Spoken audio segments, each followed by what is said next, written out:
Hi guys! This is Aki at ito ang aking buhay dito sa Canada. Ayun na nga, dahil long weekend, nagkayayaan ang pamilya to go out. At alam niyo ba kung saan ang mapiling puntahan? Doon tayo pupunta sa lubak-lubak at baku-bakong daan. Gusto daw kasing matesting ng mga kapatid ko yung mga laruan nila. Yung pupuntahan namin is 1 hour and 30 minutes away lang naman.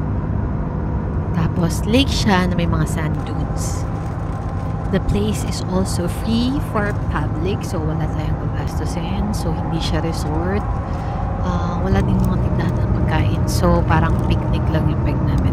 Nakikita niyo ba yun? That's the center of Canada. At mag-picture kami doon later. Bale, yung usual talagang libangan ng mga tao dito pag long weekend is yung magpupunta sa lake to swim, tsaka mag-fishing. At ito na nga guys, malapit na daw kami. Andito na kami guys, magsisimula na ang ating off-road adventure. Kapag ganito talaga yung trip guys, huwag mo na aasahan na yung sasakyan mo malinis pag uwi mo. Kasi literal na kumakain talaga ng alikabok. Kung hindi kami naka-aircon, kain ka talaga ng alikabok dito. Alam nyo guys, kung anong naalala ko dito sa lugar na to, nanonood ba kayo ng Wrong Turn? Parang ganun yung peg nitong lugar na to guys. Yung parang nasa kawalan ka, tapos biglang may mga hillbillies guys, ganun. Medyo nakakatakot na, medyo nakaka-excite din naman. Abnormal no? Kaya lampas na sa kaliwa. Yan. Yan, ito na, bako-bako na talaga to. Nakahubad Alam nyo ba guys, syempre hindi, share ko lang. May lugar sa Pilipinas na kapareho nito. Alam niyo yung Mapa Nuepe? Yeah. Kaso nga lang, di ko naranasang pumunta doon nung nasa Pilipinas pa ako. Kasi wala lagi tayong nasa Mindanao. No, na-try na ng family ko yun. Pero hindi ko na-try. Kasi nga, malayo ako sa family ko palagi. Pag may schedule sila, naka-duty naman ako sa Mindanao. So yun.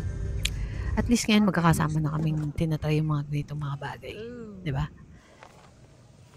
Yung tipong kompleto kayo, tapos maglo-long drive, tapos uupo kayo sa tabi ng ilog or tabi ng dagat, tapos magpipiknik kayo, sabay-sabay kakain, tapos magkwekwentuhan, mag-aasaran. Yun yung mga bagay na I think mahirap gawin before nung nasa Pilipinas pa ako. Pero ngayon, kahit every long weekend or every weekend, pwedeng-pwede na namin gawin yung mga ganitong bagay. Wala lang, ang saya lang that you get to enjoy life kasama yung family mo. Na hindi mo na kailangan magtiis or mainggit sa kanila na magkakasama sila tapos ikaw hindi. Yun lang siguro talaga yung isa sa mga bagay na masasabi kong worth it yung sacrifice ko, yung pag-iwan ko talaga ng PNP. Kasi at least ngayon, most of the time talaga, kompleto kaming pamilya.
Tinry ko din pala guys, sumakay dun sa boat ng pamangkin ko. Yan, medyo nagsistruggle pa nga ako sa paggamit ng single na sagwan na yan Kasi hindi kinakaya yung weight ko. So, kailangan ko siyang gawin na ganyan. If you know what I mean. Kasi pang bata talaga to eh. Yan. So, at least may kwenta-kwenta naman yung vlog ko kasi nakita niyong tinry ko tong bagay nito. So, this is my first time to do this. Yeah. So, achievement unlocked. Tapos ito, nakakita pa kami guys ng mga maliliit na isda. Tapos may mga nag-fishing din dito. Ibig sabihin talaga sobrang healthy pa nung water. Off to the next location na kami guys. Nakaparat lang yun. Bago kami pumunta dun sa next location namin, magpipicture-picture muna kami dito sa tabi ng tubig. Kasi medyo walang, as in wala talagang mga tao dito. So magandang location for picture. And we're here! Grabe, sobrang ganda guys. Ito na yung next location namin sa tabi ng mga sand dunes. Wow! Wow, wow, wow, wow.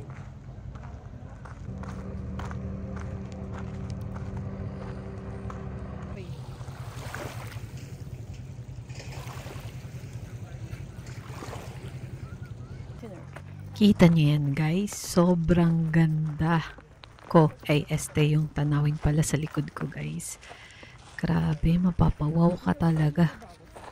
Sobrang linis ng tubig. Ang dami nagsiswimming, may nagbo-boat.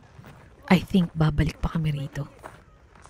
So, di na tayo magpapatumpik-tumpik pa kasi ito talaga yung highlight na itong pagpunta namin dito. Ang sand dunes!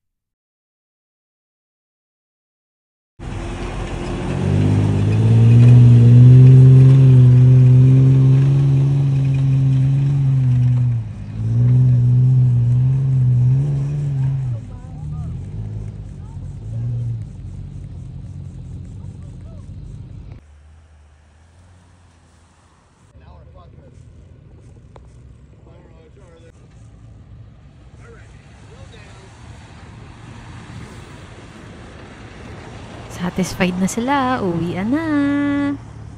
Let's stop kami here.